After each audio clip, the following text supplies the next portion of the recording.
Hello everyone, welcome back to the series. This last episode we left off, now we're actually able to get some characters talking on screen.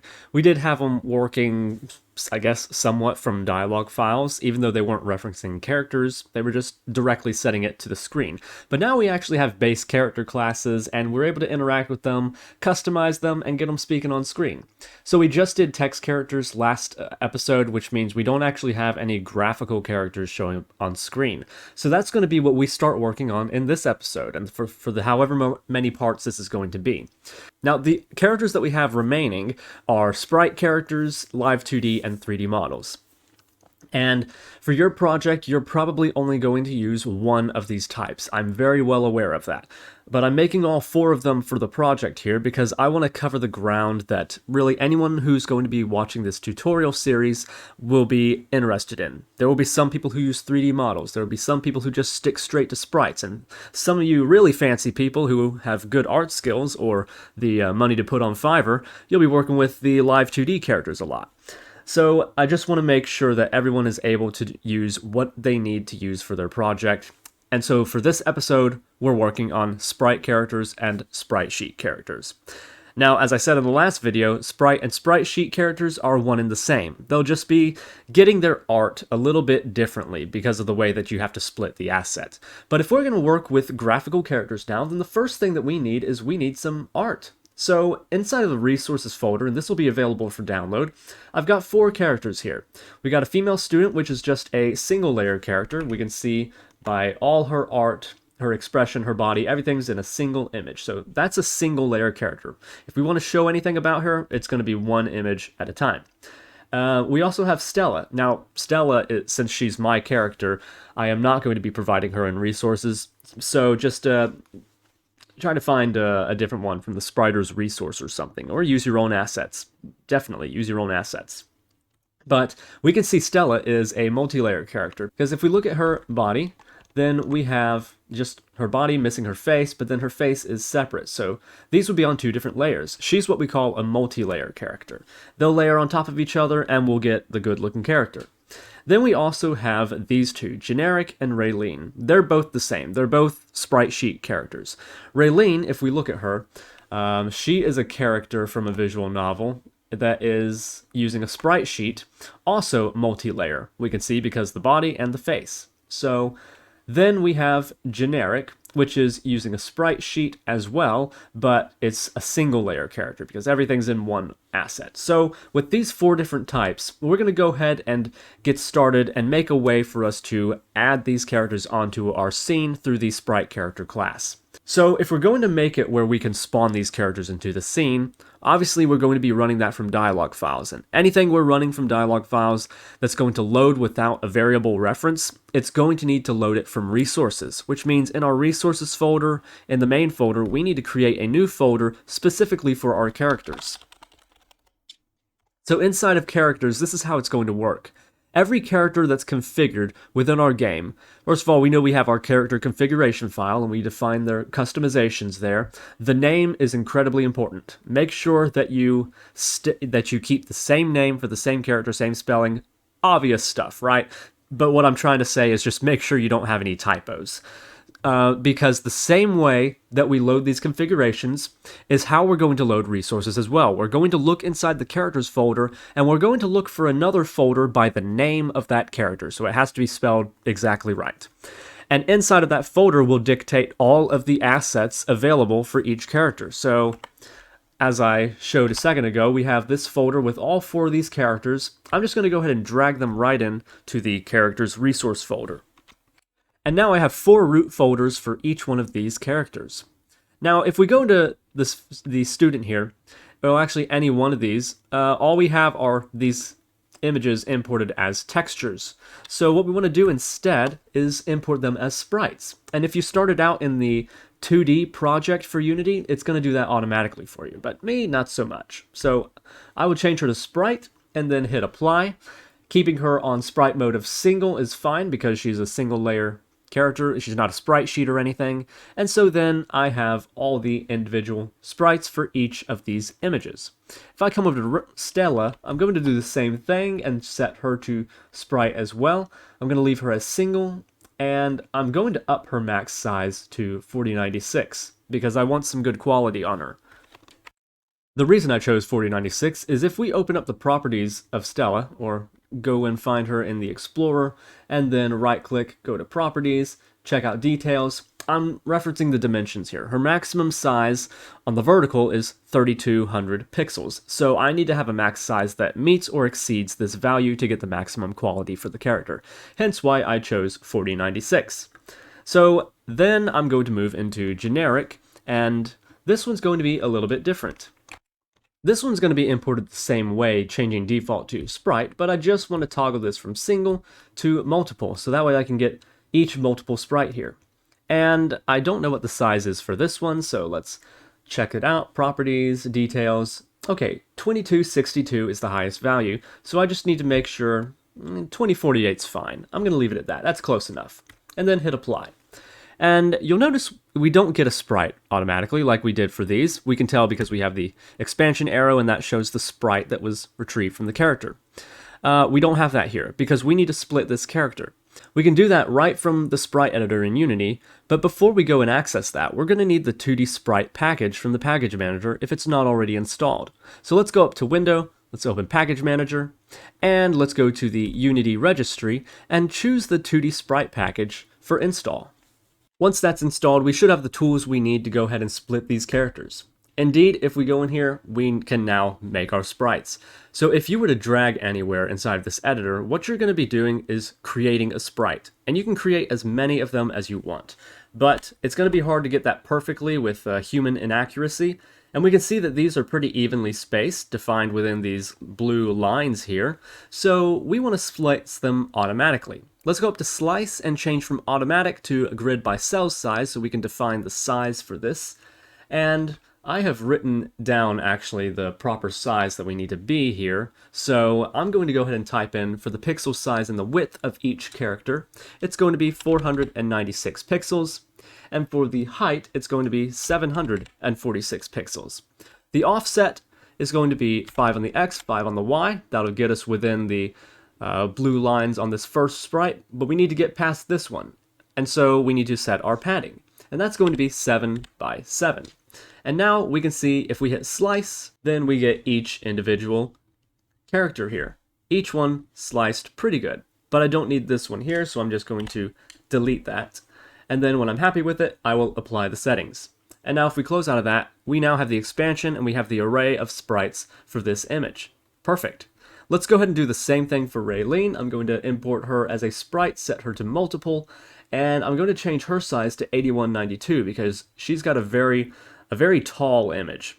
Not much, it's not very wide, but it's very tall, so I want to make sure that I get the quality there. Let's apply, go into Sprite Editor, and very similarly, I'm going to come to Slice, change Grid by Cell Size, and for the size here, we can see it's a little bigger than our previous settings, so we need to shrink that down just a little bit. I'm going to change 4096 to 476, and 746 to 716. It looks like the padding and the offset is fine, so we'll go ahead and slice, and now we have all of these individual sprites. Let's go ahead and apply that, and now we can see we have each individual one for Raylene. Perfect. So where do we go from here? I'd like to further organize each character folder because they may have more than just images and a prefab. It'd be nice to have everything organized, so I'm going to make a new folder specifically for the images, and I'll name this the same thing for each character. It's just going to be a folder called Images. This is what the character class will know to look for in order to find the art assets for these sprite characters. So let's make sure we spell it right for every single one of them, and then just drag their images right into that. Great. So we got our 4 characters and their images, so now we're ready to create our prefab. And the prefab is what we're going to spawn through the character manager into the scene so we can get a good visual of our character. So let's hop into the scene view, and inside of our characters panel, let's make a new object. Let's come into UI and make an image. But we don't need the image component on here, so we'll just go ahead and remove that. All we want is this rect transform. So if we select the rect transform editing tool, we can now set the size for what we think might look good for the character we're about to make. So I'm just going to do that for right now. But I am going to give this a name. With this being the root object, it's going to hold all of the child elements for this character, including the animator, all the images, the layers, everything that makes up this character. So this root object is what we're going to spawn, and this is what we're going to make the prefab out of for each character. And if we're loading them from resources, we'll want a uniform naming convention that is pretty much the same for every character, with exception of what their actual name is, how we call them, how we get their configuration, and their folder. So I'm going to make this naming style in character with a dash, and in brackets, the name of the character. Let's start with female student 2. So I'm going to call her that. Female student 2. Again, make sure you spell that the same as you have for your folder and your configuration file. Okay, so what are we doing here? Let's go ahead and duplicate that and just make it a child, and I'm going to call this anim. This will be the animator on the character.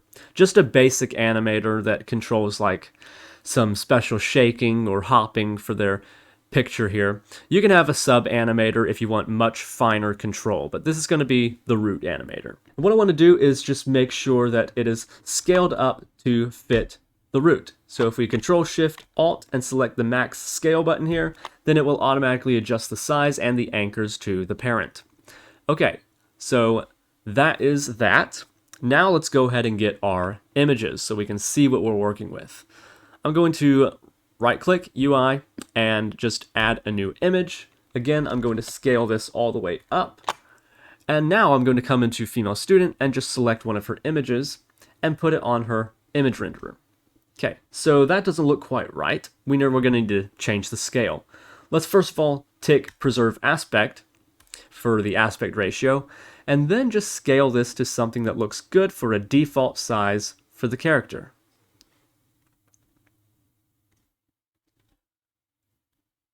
She needs to be a little bigger than that. There we go. That seems to be a pretty good size, I think. It doesn't matter if the bounds for the image is larger than the bounds for the root object, because this is just going to be the renderer, and we need that to be sized appropriately. What we want the root to be sized to is approximately the size of this character. We'll talk more about that in a second. First of all, it may be a single layer character, but we want to future-proof this for multi-layer characters, such as Stella, Raylene, and all that. So I'm going to make a parent, create empty parent for this image, and let me go ahead and scale up. First of all, it's going to scale up my character, so I'm just going to unparent her there, and then scale up my image. Just reparent that to the new game object that we made, and I'm going to call this game object the renderers. This will be the renderer layers for the character, and so this is layer 1, which, since it's a single layer character, I can just call it really anything that I want. It's just going to be the full body, and the name here doesn't matter, just something visual that I know what it is just from a first glance. So that's the renderer for her, and it looks pretty decent. What I am going to do is also give it a canvas group. So that way I can control the alpha of each layer individually and fade them in and exchange expressions. I'm not going to make it interactable, and I'm not going to make it block raycasts though. That's important. We don't want characters blocking our click function on the screen. So it looks like we're good to go ahead and create the prefab, but there is one more thing we want to do. And this ties into when we go to move characters later on, as we actually work on that moving episode. But I want to get into it now since we're making the prefabs, just so we don't have to come back and recreate them. We want to resize this root to really fit the character. So if I wanted to do that, first thing I would do is I need to unparent the renderer that's on the character, and then just resize the root transform to something that closely fits her. You know, something like that. Okay, but that in itself is not good enough either, because the way that movement is going to work for characters is it's going to move characters on a normalized value from 0 to 1 on the x-axis, representing 0 as left and 1 as right, and 0 to 1 on the y-axis, 0 being the bottom and 1 being the top. So in other words, we're going to pass in a vector 2 when we want to specify what position we want our character to move at. Now, if we were just moving based off of the root position, then if I wanted to move her to 0, 0, it would look something like this. Let me just go ahead and parent her back to her renderers, and then drag her center to 0, 0. Okay, so if I say move to the bottom left of the screen, she's going to be right there, which is not what I want at all. Instead, what I want is to move her based off of the bounds of this rect transform, because this will define the space of her graphics. Whatever she's rendering in, it's going to be within the rect transform of the root object. So we'll actually use that rect transform to make an offset for the movement. So in reality, she would only be able to go as far as the bottom of her rect transform and the far left of her rect transform as well if I said move to 0, 0. And that would place her here. If I said move to 1, 0, which is the bottom right of the screen, then she'd move over here. See how that works? And the same thing works for vertical as well. So if I said move to the top, then we would find the top of the rect transform, which is right here, and we would move her until that top of the rect transform hits the top of the canvas. But as you can see, that moves her pretty high up. So I know that I need to alter that rect transform just a little bit. So good thing here is to take the image that's actually rendering her and set her in the position where I would like her to be at if she's at the very top of the screen. So I would set it somewhere just slightly below the ankle socks maybe, or maybe slightly below the knees. Nah, we'll go about the ankle sock area. Okay, just like that. If I wanted to move to the very top of the screen, I don't want her to go in any higher than that because I don't want to see below that area. So then I would resize the root here to encompass this maximum height reaching to the top of the canvas and to the bottom of where I want her default position to be, maybe at the knees. So then we'll parent the renderer back to the renderers and then just visualize how that would look. At the very top, that's how high up she can move, and how low she could go is about like that. So that is now the bounds for my rect transform. Very important for moving the characters later on. Now, with that being the case, let's go ahead and add one more canvas group right directly to our root object. And that will enable us to fade out all the layers of our character if we have a multi-layer character. And that will be good for entering and exiting a character from the scene. Again, let's remove interactable and block raycasts from here. And if we do it for the parent object, then it's going to translate down to the child canvas group as well, unless we select ignore parent groups. But we'll leave that off. Okay, so all there's left to do is go straight into a root folder and then drag that character object right in there, and now we have a prefab and the art assets. Okay, let's go ahead and do the same thing for Stella. I'm just going to duplicate her, and then I'm going to do a prefab unpack completely so it's brand new object, and then rename this to character Stella. Inside of here, we got the same objects, but the renderer, I'm going to change the name to body, and then make one for the face as well. Okay, so let's go into Stella, pick her images, and for the body, I'm going to set it to this one here. And for the face, I'm going to set it to default 1. There we go. So we can see how those layer on top of each other. And with the canvas group, we can control the visibility of each one and transition expressions, or the root object and transition it all out at once. Now, all I need to do for Stella is resize her to the appropriate position and size for her character. So let me move the female student 2 aside for a size comparison and just shrink down Stella a little bit, because she's a little bit big there. Okay, so I think that would be a good starting position for Stella. So I'm going to move her renderers outside and then just scale her object so that way her then scale her root so that way her hair is still in the bounds and that won't get cut off when I move her left or right.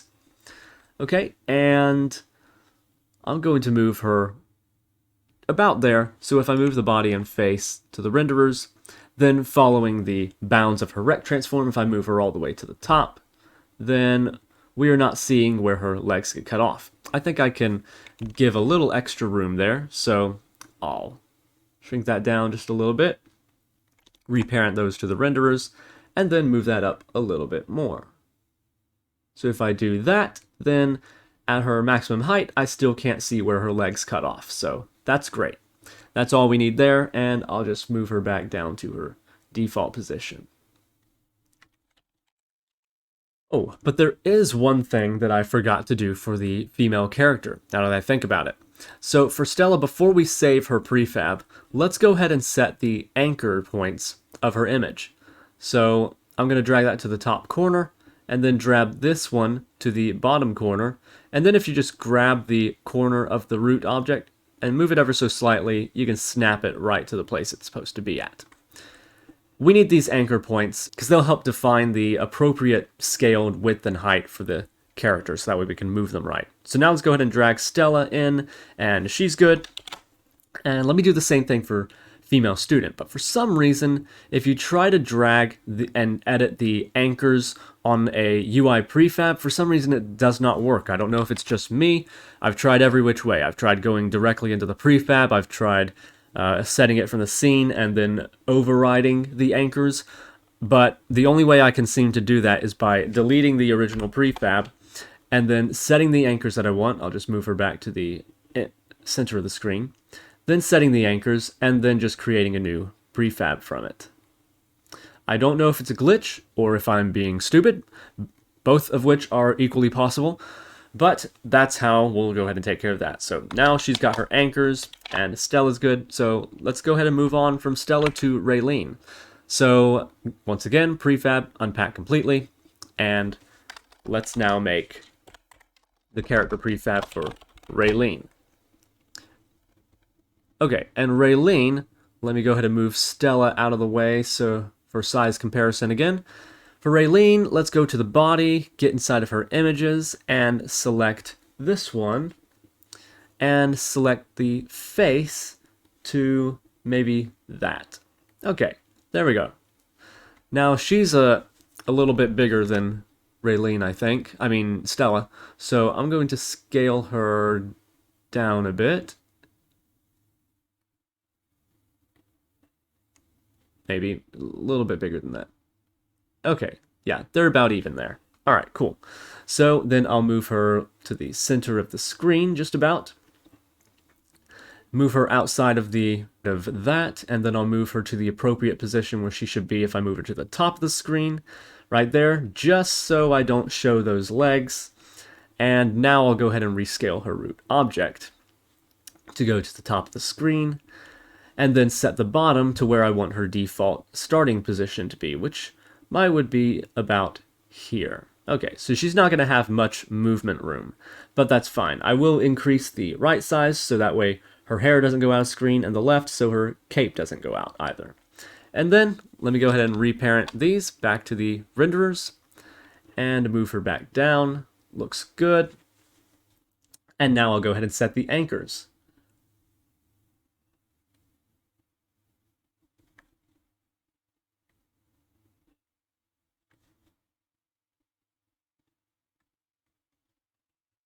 Okay, and then drag that in and create our prefab.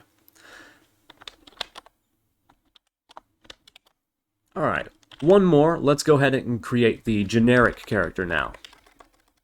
This is going to be generic. And of course, prefab unpack completely. That way we can change these assets. And I'm going to delete the face because this is a single layer character. Inside of here, let me just go ahead and drag to the body this guard character there. Okay, looking good. And let me move them to the center of the screen. And then scale the body down just a little bit. Just something like that. That might be appropriate. Right there. That might be good. Okay. So default standing position, he's going to be standing tall.